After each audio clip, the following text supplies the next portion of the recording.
places are dynamic, objects, people pass in and out of places. Create, in a sense, what we want in the world, to make our spaces, places, experiences more of what we'd want them to be.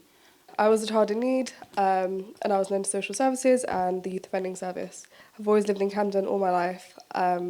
I think my journey is a testimony as to why sometimes a place can be so powerful and why the memories that you have in a space can be so influential in a person's life. Public spaces are crucial for building caring communities, which is what you both be saying, because they should be egalitarian and accessible to all, and can foster us here today interconnections and the emergence of communal life. Worked on a project, actually also speaking about the power of place in Euston, looking at the redevelopment in Euston and as a resident of the local area, how the changes have affected the people that live in that space. I've completed a number of family group conferences, and during that process I've become increasingly interested in this power of place, where we actually situate the family group conference in urban neighbourhoods, for example.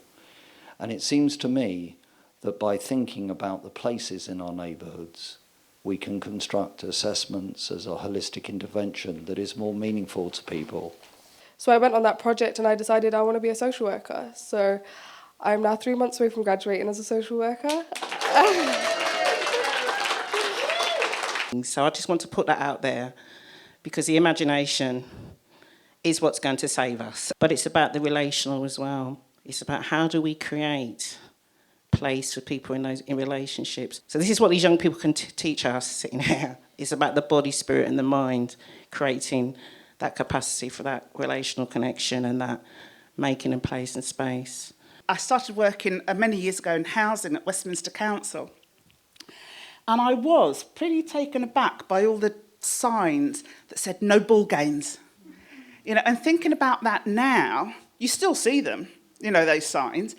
I was thinking, what if we took out all those signs that said no ball games and just replaced them with signs that said, are you coming out to play? And